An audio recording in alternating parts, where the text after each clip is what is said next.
क्या आपने कभी सुना है कि गंगा मैया ने किसी साधारण मनुष्य के हाथों से भेंट स्वीकार किया हो? पूरा जगत हतप्रभ है कि एक छोटी सी कठौती में आखिर गंगा कैसे बह सकती है। आज हम खोलेंगे संत शिरोमणि गुरु रविदास जी के जीवन से जुड़ी रहस्य का वह पन्ना जिसे सुनकर आपका भी जीवन धन्य हो जाएगा। बात 15वीं शताब्दी की है। हरिद्वार में गंगा नदी के किनारे महाकुंभ का उत्सव चल रहा था। हर गांव, हर नगर से लोग स्नान के लिए जा रहे थे।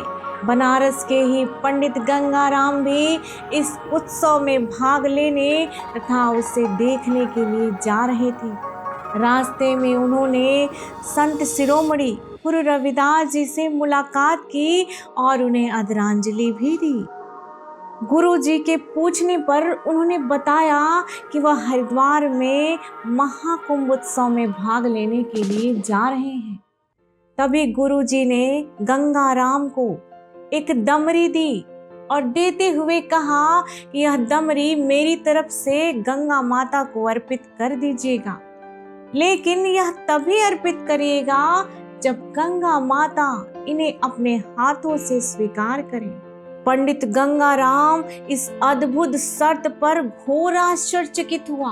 हालांकि वह संत शिरोमणि गुरु रविदास जी से दमरी लेकर चल तो दिया हरिद्वार की ओर, लेकिन रास्ते भर सोचता रहा। अनादिकाल से असंख्य भक्तगण सोने चांदी हीरे जवाहरातों से जड़ित आभूषण चढ़ाते आए हैं, लेकिन कभी गंगा मैया ने अपने हाथों से इन्हें स्वीकार नहीं किया।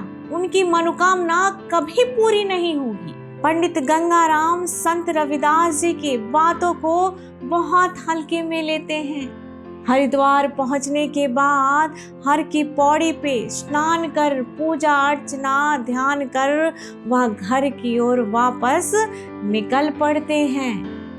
पंडित गंगाराम संत रविदास द्वारा दी गई दमड़ी को चढ़ाना भूल जाते हैं और रास्ते में उनको चक्कर आने लगता है। वह वहीं गिरकर बेहोश हो जाते हैं। जब उन्हें होश आता है तो अचानक से याद आता है, यह एहसास होता है उन्हें कि माता को दमड़ी चढ़ाना भूल गए हैं। लगता है इसीलिए यह सब घटनाएं उनके साथ हो रही हैं। वह तुरंत उस पवित्र नदी गंगा की ओर वापस लौट जाते हैं और नदी की ओर मुंह कर खड़े होकर जोर से बोलते हैं, हे गंगा मैया, हे गंगा मैया, गुरु रविदास ने आपके लिए यह दमड़ी भेजी है और यह शर्त भी रखा है कि यह दमड़ी तभी दी जानी है जब गंगा मैया इसे अपने हाथों से स्वीकार करें। पंडित गंगाराम को यह पूरा विश्वास था कि उधर से आवाज आने वाली नहीं है, लेकिन गंगा मैया ने यह सुन तुरंत अपना दाहिना हाथ बाहर निकाला और उस दमड़ी को स्वीकार किया। स्वीकार ही नहीं किया बल्कि एक अद्भुत अनोखा हीरे जवाहरातों से जड़ित सोने का कंगन भी दिया और कहा कि यह मेरे सबसे प्रिय गुरु रविदास को दे देना। यह सब देख पंडित गंगाराम और वहां जितने भी श्रद्धालु थे सब घोर आश्चर्यचकित हो उठे। पंडित गंगाराम उस अद्भुत अनोखे कंगन को लेकर घर की ओर चल देते हैं। घर पहुंचने पर आखिर वही हुआ जो अनादिकाल से होता आया है, छल कपट विश्वासघात। पंडित गंगाराम के मन में लालच आ जाता है। वह उस कंगन को गुरु रविदास को ना भेंट कर अपनी पत्नी को दे देता है। अब प्रकृति का विधान देखिए कि वह पंडित दिन पर दिन दरिद्र होता जाता है और भी गरीब होता जाता है। तो उसकी प्रियतमा पत्नी ने सलाह दिया, हे पंडित जी, आप इस कंगन को बेचकर अपनी स्थिति को सुधार सकते हैं। पंडित को वह सलाह अत्यंत प्रिय लगा और उस कंगन को लेकर फौरन जौहरी के पास पहुंच जाता है।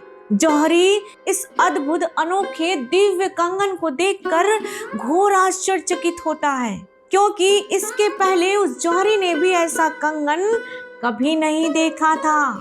और उस कंगन को लेकर वह राजा के पास तुरंत पहुंच जाता है और राजा से कहता है, महाराज, यह पंडित इस कंगन को चुरा कर कहीं से ले आया है, आप इसे घोर दंड दीजिए। राजा उस अनोखे दिव्य कंगन को देखकर आश्चर्यचकित हो उठते हैं। अपनी प्रियतमा रानी को वह कंगन भेंट कर देते हैं। रानी भी उस कंगन को देखकर मंत्रमुग्ध हो जाती हैं और उसका दूसरा जोड़ा राजा से हट करती हैं कि हमें इसका दूसरा जोड़ा चाहिए। राजा फौरन आदेश देते हैं कि उस पंडित से दूसरा जोड़ा ले आओ, वरना उस पंडित को मैं दंड दूंगा। पंडित घोर असहाय हो जाता है और वह गंगा माता का यह पूरा वाकया राजा को सुनाता है और कहता है, हे राजन, इस दिव्य अनोखे कंगन का अगर दूसरा जोड़ा आपको चाहिए तो हमें गुरु रविदास के पास बनारस जाना चाहिए। राजा यह सुन घोर आश्चर्यचकित हो उठा और कहा, एक अछूत होकर इतनी आध्यात्मिक शक्ति, इतना अलौकिक ज्ञान, इस संत के पास हमें जरूर जाना चाहिए। इसकी परीक्षा लेने मैं स्वयं जाऊंगा कल सुबह। राजा आदेश देता है और सुबह होती है, वह अपने लाव लश्कर और रानी के साथ चल पड़ता है रविदास की कुटिया की ओर। गुरु रविदास जी रोज की तरह वह अपने काम में तल्लीन थे। वह चमड़े का जूता बना रहे थे कि तभी देखा कि राजा का रथ उनकी कुटिया की ओर चला आ रहा है। गुरु रविदास ने उनका सहृदय स्वागत किया, अभिनंदन किया और आग्रह किया कि राजन, बताएं आपके आने का क्या कारण हो सकता है। राजा कुछ बोलते इसके पहले ही पंडित गंगाराम गुरु रविदास के चरणों में गिर पड़ता है और उस दिव्य अनोखे कंगन का पूरा वाकया गुरु रविदास को सुनाता है और कहता है कि राजन इसलिए आए हैं क्योंकि उनकी रानी को उस कंगन का दूसरा जोड़ा चाहिए और उनसे माफी क्षमा याचना भी करता है।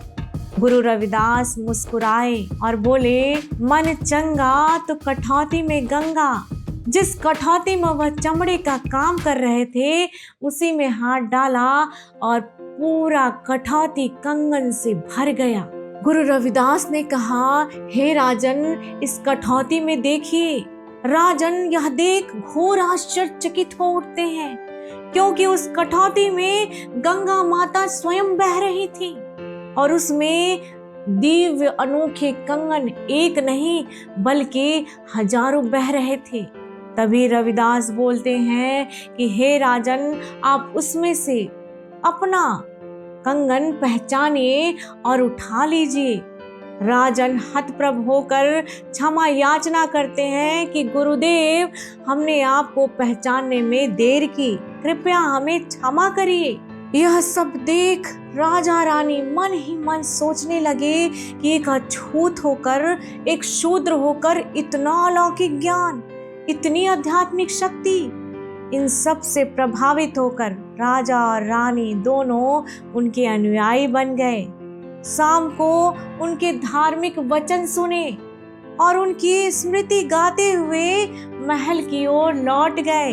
मन चंगा तो कठौती में गंगा, इस वाक्य से हमें यह शिक्षा मिलती है कि हमारा शरीर कितना भी मैला क्यों ना हो, कितना भी गंदा क्यों ना हो, यदि मन पवित्र है, मन साफ है, तो हमें किसी भी धाम जाकर पाखंड और आडंबर करने की जरूरत नहीं है।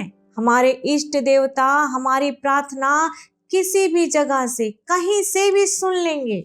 जैसे रविदास जी वहीं अपनी कुटिया में बैठे चमड़े का काम करते हुए भी उनकी प्रार्थना गंगा मैया ने सुन ली इसी प्रकार कबीर दास जी भी कहते हैं, मलमल धोए शरीर को, धोए न मन का मैल, नहाए गंगा गोमती, रहे बैल के बैल। अर्थात पंडित गंगा राम ने अपने शरीर को तो मल मल के धोया, लेकिन मन को नहीं धोया। उसका मन लोभ लालच रूपी मैल से भरा था, जिसके कारण उसने उस दिव्य अनोखे कंगन को गुरु रविदास जी को न देकर अपनी प्रियतमा पत्नी को दे देता है। अगर यह कथा, अगर यह कहानी आपके दिल को छुआ है तो इसे हर व्यक्ति तक पहुंचाइए। अपने दोस्त, मित्र, परिवार सबको शेयर करिए और कमेंट में जय रविदास लिखना बिल्कुल मत भूलिए, जिससे हमको एनर्जी मिलती है। एक बार प्रेम से सभी भक्तगण मेरे साथ बोलिए, संत शिरोमणि गुरु रविदास महाराज की जय।